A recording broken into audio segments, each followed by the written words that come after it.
Hello class, welcome back बच्चों।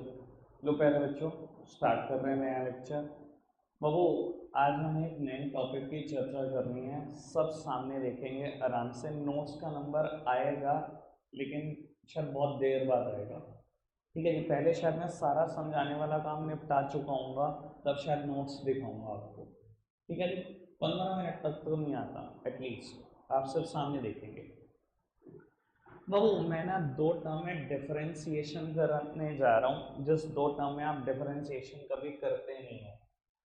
बाबू, first is change in quantity demanded, change in quantity demanded. और बेटा second one is change in demand. अभी तक बेटा हम जितने भी टॉपिक पढ़ रहे थे ना, जितने भी टॉपिक, तो होता पता है क्या था? जब मैं सुन रहा था आपसे टॉपिक लास्ट 2 लेक्चर्स में, तो वो जहाँ आपको बोलना होता था क्वांटिटी डिमांडेड, बच्चा बोलता था डिमांड। जहाँ बोलना होता था डिमांड, में बोल देता था क्वांटिटी डिमांडेड। ठीक है, और मैं भी इग्नोर कर देता था क्योंकि मैं अवेयर हूँ इस फैक्ट से कि आपको पता नहीं है इन चीज़ों के बीच में फर्क। अच्छा, अभी लगा ना फर्क होता है? अब तो मैंने लिख दिया कि डिफरेंस फॉर्म में, आपको लग रहा है जी फर्क होता है। थोड़ी देर पहले तक लग रहा था, थोड़ी देर तक पहले तक तो आपको पता क्या लग रहा था? डिमांड बोल दो या क्वांटिटी डिमांडेड, हमारी मर्जी है। थोड़ी देर पहले का तो फैक्ट ये है। ठीक है जी, अब मैं फर्क बताना शुरू करूँ। आराम से मेरी तरफ देखेंगे सब, बड़ा इंपॉर्टेंट टॉपिक है, बहुत इंपॉर्टेंट आएगा ये आखिरी में।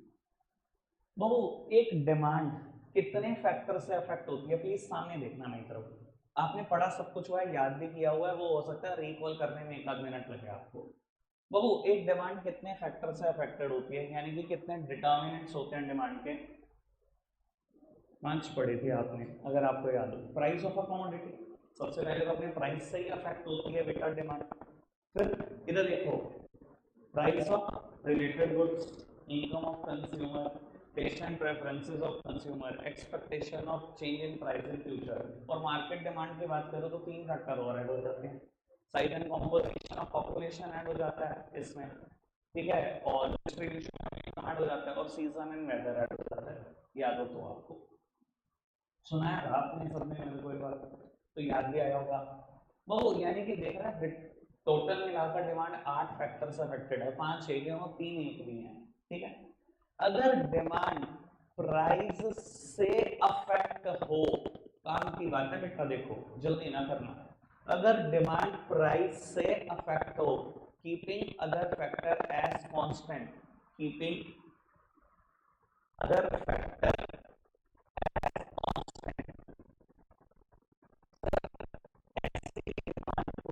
हम बोलते हैं quantity demanded. One demand word use नहीं करते वहां, क्वांटिटी डिमांडेड। अगर अपने ही प्राइस से कोई डिमांड इफेक्ट हो ना, तो हम वर्ड बोलने लगते हैं कि क्वांटिटी डिमांडेड है। समझ में आएगा? और बाकी 7 फैक्टर और भी तुम्हें, अगर उनकी वजह से कोई चेंज हो तो बाबू उसको हम बोलते हैं चेंज इन डिमांड।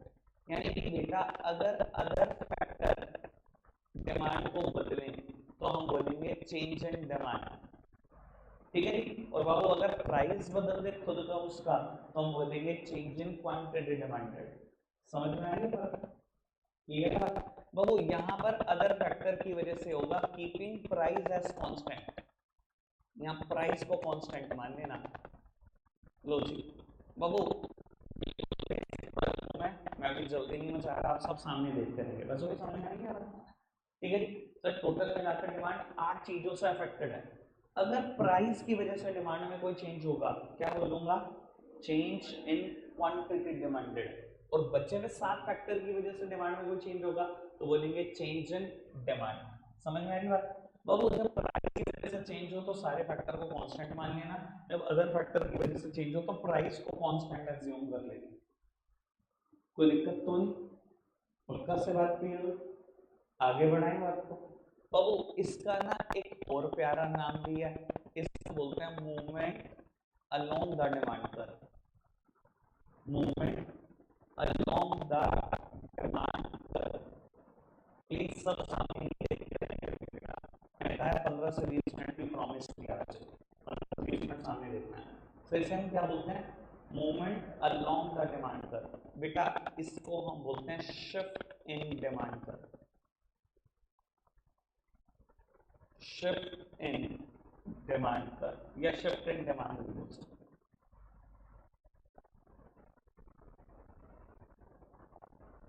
कोई दिक्कत, कोई परेशानी? अभी तक मैंने जितनी बात बोली समझ में आ रही है? आगे बढ़ जाए बाबू। अब ये जो movement along the demand curve है ना, ये दो तरीके की है। मैं इस पर आऊंगा 5 मिनट के बाद, इधर की बात करूं तो ये जो movement along the demand curve है ना, ये दो तरीके की मूवमेंट है। कौन कौन सी बाबू? एक मूवमेंट को हम बोलते हैं एक्सपेंशन, एक्सपेंशन, ठीक है।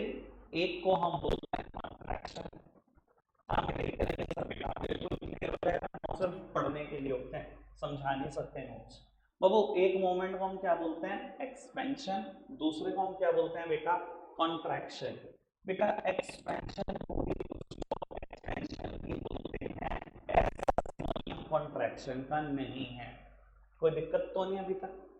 कितने नाम हो गए इसके? अभी दो गए, एक्सपेंशन और एक्सपेंशन। उसका क्या है? अभी तक मैंने एक ही नाम बोला, कॉन्ट्रैक्शन।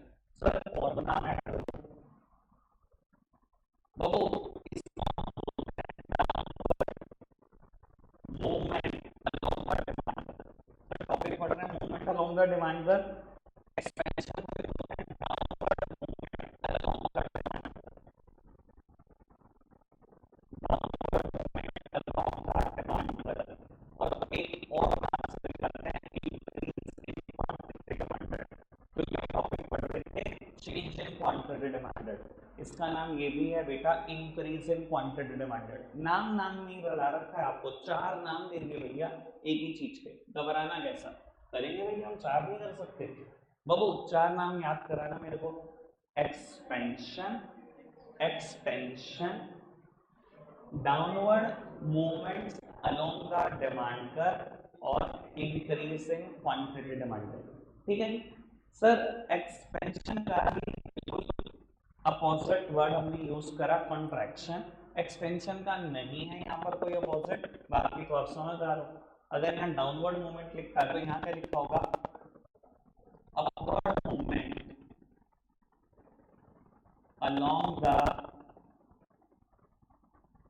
Demand curve. सर और भी बात है बाबू, यहाँ लिखा है इंक्रीज इन क्वांटिटी डिमांडेड, तो यहाँ क्या लिखा होगा? Decrease in quantity demanded. यहाँ नाम 3 है, वहां नाम कितने हैं? 4। अभी तक बात समझ में आ रही है सारी? इधर देखना मित्रों, टॉपिक पढ़ रहे हैं चेंज इन क्वांटिटी डिमांडेड। क्यों होता है फिर अब से बताना? प्राइस ऑफ अ कमोडिटी की वजह से ही बेटा जो डिमांड में चेंज होगा उसे हम क्या बोलेंगे? Change in quantity demanded. ठीक है, दूसरा नाम बताना है इसका जरा, movement along the demand curve. अभी सब क्लियर हो जाएगा क्यों movement along the demand curve क्यों बोला गया इसको, सब क्लियर हो जाएगा, बिल्कुल क्रिस्टल क्लियर। सर प्राइस की वजह से चेंज हुआ तो अदर फैक्टर का क्या करना है? कांस्टेंट एज्यूम कर लेना है। अदर फैक्टर हिल बिल्कुल ना रिलेटेड गुड का प्राइस, ना इनकम, ना कुछ भी, मतलब जितने 8 फैक्टर के नाम बोले थे सबका नाम क्या लेना, बता दिया, सब कांस्टेंट है। ठीक है, movement along the demand curve कितने तरीके का है फटाफट से बताओ? 2, एक एक्सपेंशन तो दूसरा कॉन्ट्रैक्शन। एक एक्सटेंशन या दूसरा नाम नहीं है, तो वो एक downward movement along the demand curve, एक upward movement along the demand curve, एक इंक्रीज इन क्वांटिटी डिमांडेड, दूसरा डिक्रीज इन क्वांटिटी डिमांडेड। अभी तक कोई दिक्कत? आगे बढ़ाएं, समझे? सर शेड्यूल और कर्व से समझ लेते हैं। बहुत सिंपल शेड्यूल है, बहुत छोटे छोटे से शेड्यूल है। ये शेड्यूल चाहे रटना भी मत, अपने आप भी बना सकते हो। ठीक है जी, सब सामने देखना बाबू। यहाँ पर ना मुझे इंक्रीज करना है क्वांटिटी डिमांडेड में, समझदारो there exist a inverse relationship between price and quantity demanded. सबने लॉ ऑफ डिमांड मुझे सुनाया, यही होता है, there exist a inverse relationship between price and quantity demanded. तो प्राइस गिराऊंगा तभी तो क्वांटिटी डिमांडेड बढ़ेगी। फटाफट से बताओ, है ना? पक्की बात? चलो मान लो बेटा 20 का प्राइस है और किसी कमोडिटी की क्वांटिटी डिमांडेड इज 100 और तो मैंने प्राइस गिरा दिया क्वांटिटी डिमांडेड का क्या होगा बेटा, बढ़ेगी, मैंने बढ़ा दी, ठीक है, कोई दिक्कत तो नहीं, शेड्यूल इतना सा है बाबू, बढ़ जाए आगे, कर्व बनाए, कर्व बनाए बेटा, चलो आओ सामने देखेंगे सब बाबू, मैंने एक्स एक्सेस पे लिया क्वांटिटी डिमांडेड यानी कि डिमांड, और वाई एक्सेस पे लिया प्राइस ऑफ द कमोडिटी, कोई दिक्कत कोई परेशानी तो नहीं। मान लो बेटा ये 10 का प्राइस है, ये 20 प्राइस है, ये 30 प्राइस है, मेरे लिए इतना ही बहुत है, ये 50 है डिमांड, ये 100 है डिमांड, ये 150 है डिमांड। बाबू 20 के प्राइस पर क्वांटिटी डिमांडेड कितनी है, 100, ऐसे 20 के प्राइस पर क्वांटिटी डिमांडेड है 100, ये तो पॉइंट मिला मुझे। और बेटा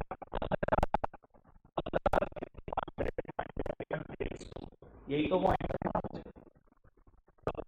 ड्रॉ करूं, ये तो सबको पता है कि ये रिलेशनशिप है, अगर प्राइस से डाउनवर्ड स्लोपिंग लिया है, ये तो सारी दुनिया को पता है बेटा, बहुत डाउनवर्ड स्लोपिंग दिख रहा है, कोई दिक्कत तो नहीं। अब काम की बात बताओ, क्यों इसका डाउनवर्ड मूवमेंट, सर पहले ना मेरा डिमांड कर्व ये था, यही तो पॉइंट था मेरे पास, यही तो पॉइंट था मेरे पास, 20 तो हमारे पास प्राइस, जैसे ही प्राइस गिरेगा, जैसे ही क्वांटिटी डिमांडेड बढ़ेगी, जैसे ही प्राइस गिरेगा क्वांटिटी डिमांडेड बढ़ेगी, मुझे जो पॉइंट मिलेगा ना हमेशा इस पॉइंट से नीचे मिलेगा, इसे बोलेंगे बेटा हम downward moment along the demand curve. Downward क्यों बोला पता लगा, इससे नीचे पॉइंट मिला, downward moment along the demand curve क्यों बोला, क्योंकि इसी डिमांड कर्व पे नीचे पॉइंट मिल जाएगा। समझ में आ रही है बात, कोई दिक्कत कोई परेशानी तो नहीं, बहुत सिंपल। और बाबू देखो अगर सोच सकते हो तो ये बात तो बिल्कुल सोचने लायक भी है भाई, अगर 20 के प्राइस पर क्वांटिटी डिमांडेड 100 है, मन में सोचो कोई पॉइंट एक्स एक्सिस पे 100 पे है, प्राइस गिरेगा क्वांटिटी डिमांडेड बढ़ेगी, 100 से आगे तो मिलेगा, तो पॉइंट तो जा ही रहा होगा ना आगे की तरफ, पॉइंट तो आगे की तरफ ही जा रहा होगा ना, ये तो मन में भी आ रहा है ना कहीं, और पहले भी पता है बेटा कि कर्व डाउनवर्ड स्लोपिंग है, पॉइंट आगे मिलेगा, ये तो मन में ही सोच लिया, और कर्व डाउनवर्ड स्लोपिंग है तो ये तो पता लग रहा होगा ना मन में कि यार डाउनवर्ड मूवमेंट ही तो होगी, और क्या होएगा, कोई दिक्कत कोई परेशानी तो नहीं, पक्का से बात समझा पाया मैं, क्यों बोलते हैं डाउनवर्ड मूवमेंट, क्यों बोला इंक्रीज इन क्वांटिटी डिमांडेड, अरे शेड्यूल से देख लो इंक्रीज इन क्वांटिटी डिमांडेड में दिख रही, कर्व से देख लो क्वांटिटी डिमांडेड पहले 100 पे थी अब 150 पे पहुंच गई, क्यों ना बोलूं इंक्रीज इन क्वांटिटी डिमांडेड, क्यों ना बोलूं एक्सपेंशन हो गया, पहले मेरी डिमांड ये थी 20 और 100, अब बेटा ये डिमांड भी ऐड होगी 150 तक पहुंच गया, क्यों ना बोलूं एक्सपेंशन, क्यों ना बोलूं एक्सपेंशन। क्या मैं क्लियर हूं अभी तक इस बात को लेकर, पक्का से क्लियर हो रहा है, दिख रहा है मैंने प्राइस ही फैक्टर लिया, change in quantity demanded price की वजह से तो अफेक्ट होती है, keeping other factor as constant, कोई दिक्कत तो नहीं, बढ़े आगे, अब प्यारे बच्चों अब बात करते हैं upward moment decrease in quantity demanded की कॉन्ट्रैक्शन की, तो लो जरा इसका भी शेड्यूल बना देते हैं, प्राइस और क्वांटिटी डिमांडेड कुछ भी समझ लो, प्राइस 20 है तो क्वांटिटी डिमांडेड 100 है, सर डिक्रीज कब होगा क्वांटिटी डिमांडेड में, अगर प्राइस बढ़ेगा देयर एग्जिस्ट इनवर्स रिलेशनशिप, बाबू मैंने प्राइस बढ़ा दिया क्वांटिटी डिमांडेड गिर गई, ठीक है शेड्यूल इतना सा है, आओ जी प्रूव करते हैं बेटा कुछ चीजें, कर्व बनाकर, बाबू कर्व बना रहा हूं मैं, एक्स एक्सिस और वाई एक्सिस पे वही ले लेना बेटा, यानी कि डिमांड और प्राइस, वो तो लिख लोगे ना, आगे की चर्चा करें ना हम, बाबू अगर प्राइस 10 था 20 था, क्या लेना मेरा बस कर्व थोड़ा छोटा बनेगा, स्पेस की दिक्कत है, बाकी चलो बाबू ये 50 ये 100 ये 150 ऐसे लिखना, ठीक है जी, सिर्फ 20 के प्राइस पर क्वांटिटी डिमांडेड 100 है, कोई दिक्कत तो नहीं है, पॉइंट मिला मुझे, 20 के प्राइस पर क्वांटिटी डिमांडेड 100 है, दिख रहा है मेरे को एक पॉइंट मिला, सर 25 पर ये 70 है, बाबू जब ये प्राइस 25 के आसपास पहुंचा तो क्वांटिटी डिमांडेड 50 और 100 के बीच में 70 के आसपास है, बाबू ड्रॉ कर दूं कर, सर पहले 20 पे 100 थी डिमांड, ये दिख रहा है पहले पॉइंट ये था बेटा, ये दिख रहा है कि ये अपवर्ड मूवमेंट हुई, ये दिख रहा है सबको अपवर्ड मूवमेंट हुई। बाबू अगर लिखा हुआ था अपवर्ड मूवमेंट तो कोई गलत थोड़ी लिखा हुआ था इसका नाम, कोई दिक्कत तो नहीं। सर क्यों बोला इसको डिक्रीज इन क्वांटिटी डिमांडेड? अरे शेड्यूल से दिखाई दे रहा है भैया decrease in quantity demanded. Curve से दिखाऊं, कर्व से दिखाऊं कॉन्ट्रैक्शन? बाबू पहले मेरी डिमांड ये थी, अब जो पॉइंट मिला मुझे बस ये मिला, पहले यहां तक डिमांड थी बेटा, सिर्फ यहीं तक रखना, सिर्फ यहीं तक, भूल जाओ आगे की डिमांड पे कट्टा मार दो, कॉन्ट्रैक्शन ही तो हो गया बेटा। पहले 100 तक थी अब 70 तक लानी पड़ेगी, कोई दिक्कत तो नहीं? क्या मैं सारी बात क्लियर कर पाया? अदर नेम सब कुछ बता पाया आपको इसका पक्का से? अगर पेपर में आ जाए तो ये कि इसको ऐसे टॉपिक को हम अपनी वैसे होता है खत्म टॉपिक, ये नहीं आने चाहिए पेपर, आएंगे तो फ्री के नंबर उठा कर जाएंगे, ये कोई टॉपिक नहीं है भैया। आगे बढ़ जाए, ये तो आज समझाने में देर लग गई, खुद से अगर डाइजेस्ट कर चुके होंगे ना तो आप लोगों क्या है topic? Movement along the demand curve price की वजह से होता है, ये तो कहोगे।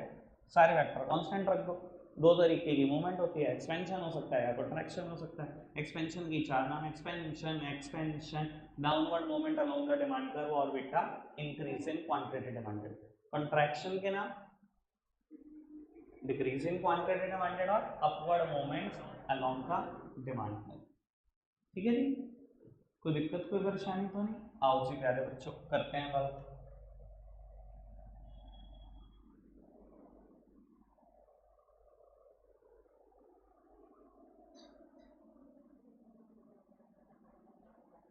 बाबू एक और टॉपिक भी तो चल रहा है साथ साथ हमारा, चेंज इन डिमांड। ये किस फैक्टर की वजह से होती है? सारे फैक्टर बस price of commodity, price of commodity को कांस्टेंट रख दो, बाकी किसी वजह से हो हम बोलेंगे चेंज इन डिमांड हुआ। सर अब मेरे ख्याल ये भी बात समझ में आ गई होगी, लॉ ऑफ डिमांड में ऐसा ही क्यों लिखा है, इधर देखना, keeping other factor as constant, price of a commodity is inversely related with its quantity demanded। समझ में आया? लॉ ऑफ डिमांड में ऐसा ही क्यों लिखा है? क्योंकि वो कह रहा है सारे फैक्टर तो कांस्टेंट रखो, प्राइस के साथ क्वांटिटी डिमांडेड का इनवर्स रिलेशनशिप होता है। पता लगा वर्ड क्वांटिटी डिमांडेड क्यों बोला, डिमांड क्यों नहीं बोला? क्योंकि वो प्राइस की बात कर रहा था। अगर अब भी आप पेपर में लॉ ऑफ डिमांड में लिखाते हो ना there exist a inverse relationship between price and demand, तो आपसे बड़ा बुद्धू कोई नहीं देखा मैंने।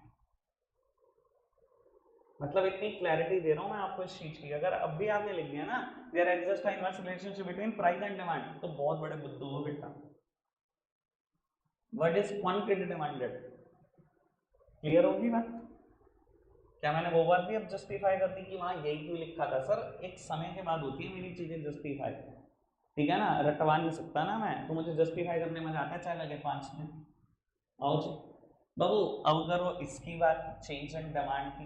चेंज इन डिमांड में क्या होगा बेटा, अदर फैक्टर की वजह से चेंज होगा, हम क्या करेंगे प्राइस को कांस्टेंट रख देंगे। बाबू इसको हम बोलते हैं प्यार से शिफ्ट इन डिमांड। अब ये भी दो तरीके का होता है, लो प्यारे बच्चों समझते हैं कौन सा तरीके का होता है? सर दो नाम है इसके भी, एक तो हम बोल सकते हैं राइटवर्ड शिफ्ट, एक हम बोल सकते हैं, आप समझदार हो तो लेफ्टवर्ड शिफ्ट। वो राइटवर्ड शिफ्ट का ही एक और नाम भी है, इसको हम बोलते हैं इंक्रीज इन डिमांड। उत्तर इसको क्या बोलते हैं? Decrease in demand. कोई दिक्कत तो नहीं? इसको हम क्या बोलते हैं? Increase in demand. इसको क्या बोलते हैं? Decrease in demand. Sir confuse मत होना, there is a huge difference between increase in quantity demanded and increase in demand. फर्क है, इंक्रीज इन क्वांटिटी डिमांडेड अलग चीज है, वो प्राइस से अफेक्ट होती है, प्राइस गिरने पर क्वांटिटी डिमांडेड बढ़ती है।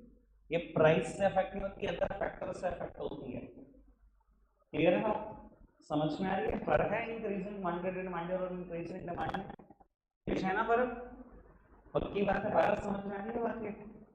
हाँ जी गौरी क्लियर आ रही है ना बात ये? जल्दी तो नहीं कर रहा हूँ ना मैं बिल्कुल भी? चलो इतने बच्चों ने कह दिया मतलब सारे के सारे की राय यही है। आगे बढ़ जाए, आओ सामने देखना, इसका डायग्राम, अरे एक मिनट इधर देखना।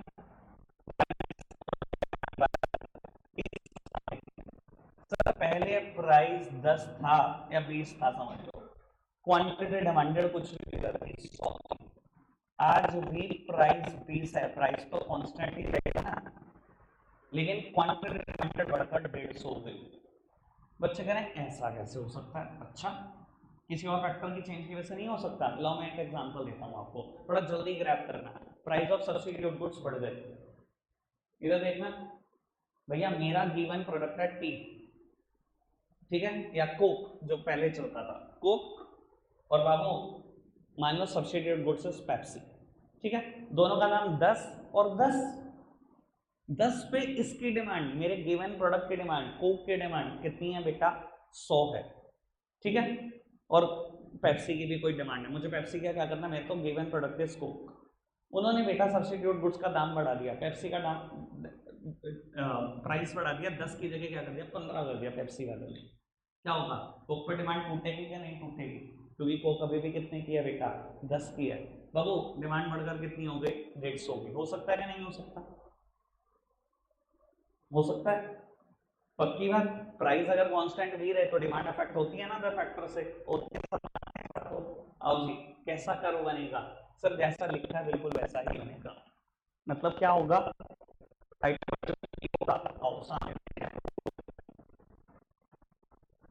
तो एक्स एक्सेस जो आप लेते हो, प्राइस 10 है, प्राइस 20 है,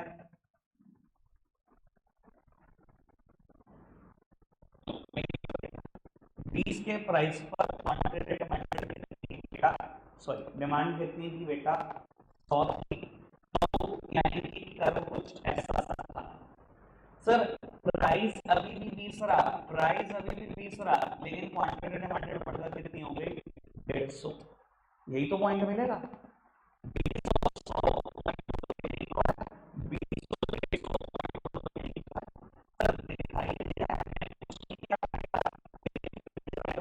हो गया राइटवर्ड शिफ्ट हो गया, मूवमेंट नहीं लिखना, मूवमेंट उधर लिखना है, क्या हो गया बेटा राइटवर्ड शिफ्ट हो गया, कोई दिक्कत कोई परेशानी तो नहीं, बिल्कुल क्लियर, ठीक है जी।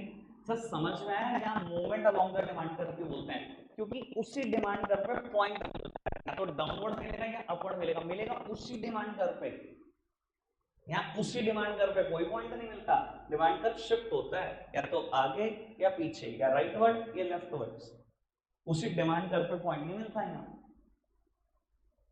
समझ में आ रही है ना, क्यों movement along the demand curve बोला गया और कहाँ शिफ्ट बोला गया। सर अगर समझदार हो तो आप खुद दोगे मुझे, अरे भाई यार क्या कर तुम्हारा, प्राइस पहले 20 था, डिमांड कितनी थी 100, बेटा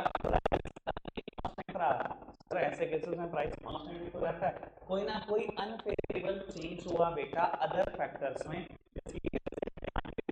तो अनफेवरेबल चेंज क्या हो सकता है, अभी अभी मैंने सब्स्टिट्यूट गुड्स की बात करी, वही बात कर, डिक्रीज हो गया प्राइस सब्स्टिट्यूट गुड्स के, मेरी वाली डिमांड भी उधर शिफ्ट हो जाएगी, कोक वाली डिमांड भी पेप्सी में चली जाएगी, अगर पेप्सी का दाम 10 से 8 हो गया तो, मानते हो ये बात, या इनकम पे सोच लो, बाबू पहले आपकी इनकम थी 5,000 रुपए, तो आप 100 कॉमोडिटी खरीदते थे, आज आपकी इनकम 10,000 हो गया, आपने 150 खरीदनी शुरू कर दी, प्राइस सेम रहा, इनकम बढ़ गई ना कंज्यूमर की, favourable change in the other factor, same बात unfavourable change in the other factor, पहले इनकम 5,000 खरीदते थे, आज इनकम ओ सॉरी 4,000 है 5 की, अनफेवरेबल चेंज हो गया, डिमांड पक्का कम करोगे, और ओके और ओके आओ जी,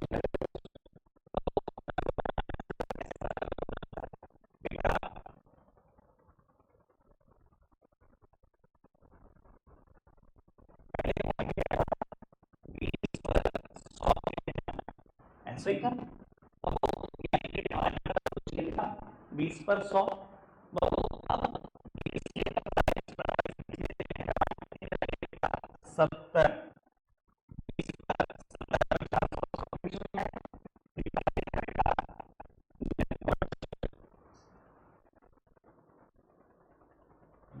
दिखाई दे रहा है बेटा लेफ्टवर्ड शिफ्ट?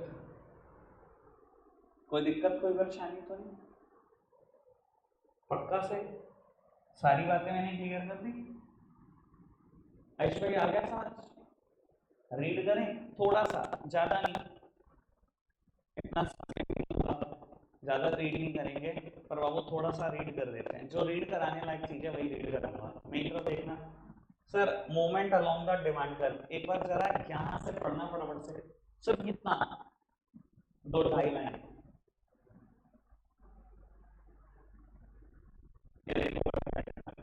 डिमांड में चेंज हुआ है प्राइस की वजह से, सारे factor constant,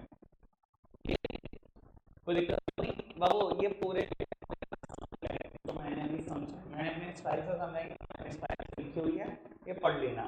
expansion in demand, दो तरीके का चेंज होता है क्वांटिटी डिमांडेड में, एक एक्सपेंशन और एक कॉन्ट्रैक्शन। एक्सपेंशन के ही 3 नाम और हैं, एक्सपेंशन भी है, डाउनवर्ड मूवमेंट भी है, ऐसे भाई को बताओ, ठीक है। इंक्रीजिंग क्वांटिटी डिमांडेड भी है। फटाफट से ये सब पढ़ना, 3 लाइन, सिर्फ 3 लाइन।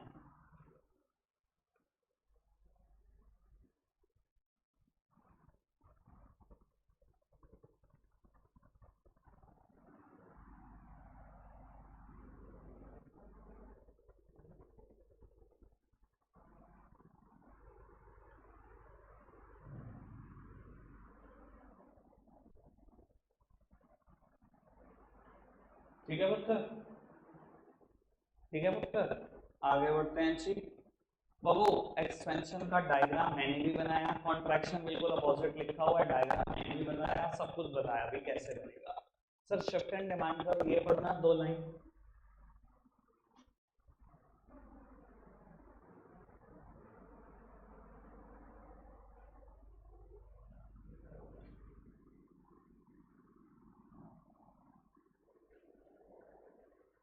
ठीक है बाबू, समरी पढ़ते रहना, समरी तो मैंने, मुझे लगता है इनसे अच्छी है, बाकी तो आपको पता। बाबू इंक्रीज इन डिमांड की 2 लाइन पढ़ना।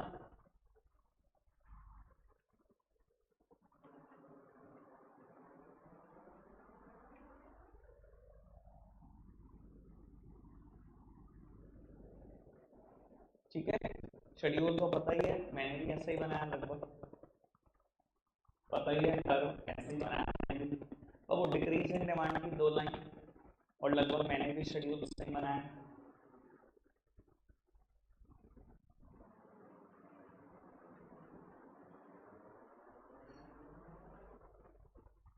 अखिलेश बाबू पढ़ रहे हो ना?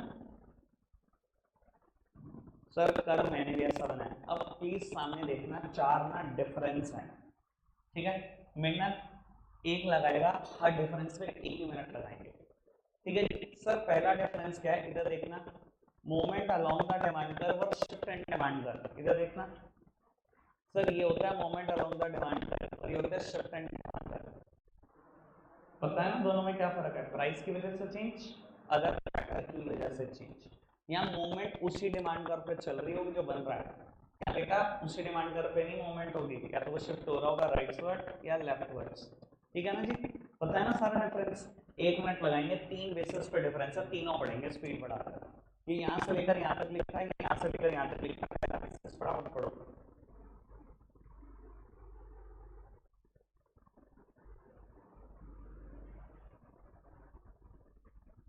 पहला डन, दूसरा तीसरा।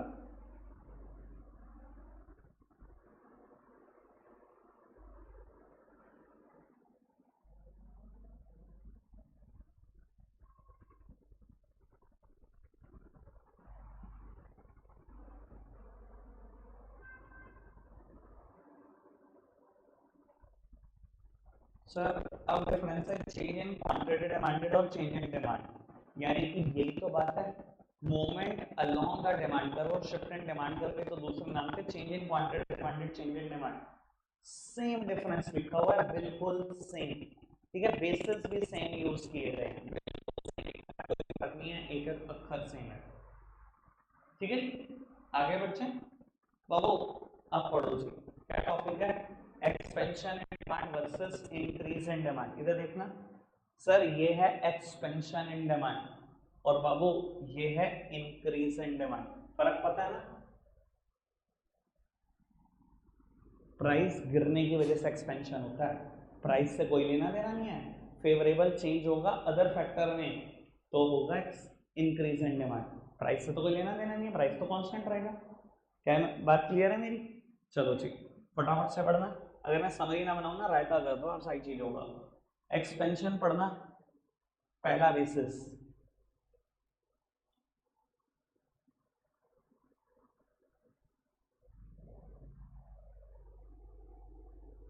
इंक्रीज पढ़ो, डन। सेकंड टेबुलर रिप्रेजेंटेशन, पहले प्राइस 12 था तो डिमांड 100 होगी, प्राइस की वजह से ही एक्सपेंशन होती है, प्राइस गिरा तो डिमांड बढ़ गई। सर यहाँ प्राइस की वजह से कुछ नहीं होता, प्राइस सेम रहा तब भी डिमांड बढ़ गई। हो गया दूसरा बेसिस, तीसरा और चौथा फटाफट से।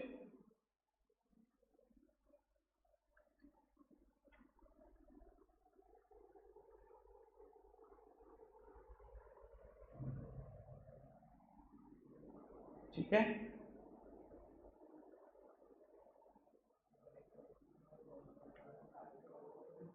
और क्या है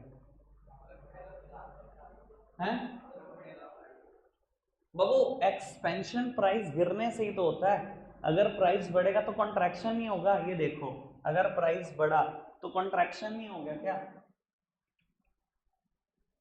यार तुम कैसी बात कर रहे हो, there exist a inverse relationship, expansion का दूसरा नाम है increase in quantity demanded, increase कब होगा क्वांटिटी डिमांडेड में? जब प्राइस गिरेगा। तुम कह रहे हो प्राइस बढ़ाओ, प्राइस बढ़ाऊंगा तो बेटा डिक्रीज होगी क्वांटिटी डिमांडेड, क्या बात कर रहे हो? ये कंफ्यूजन ही नहीं है, जो तुम कंफ्यूज हो रहे हो तो पॉइंट ही नहीं है ना कोई। बाबू अब दोनों पॉइंट समझ में आए हुए हैं ना, अब ये दोनों फटाफट से पूरे करो।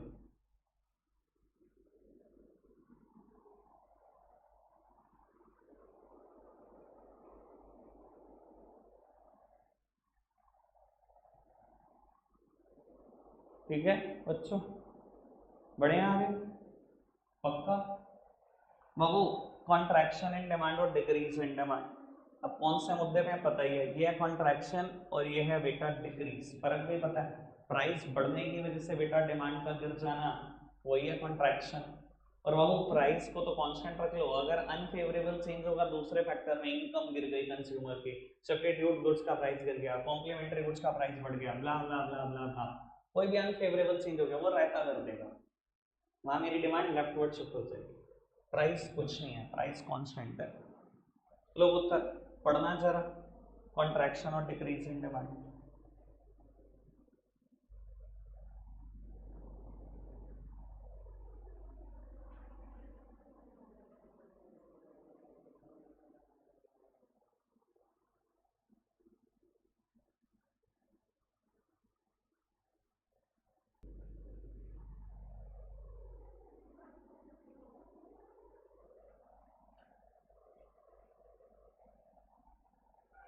ठीक है जी, रखते हैं आज के लिए इतना ही है प्यारे बच्चों, बाय बाय।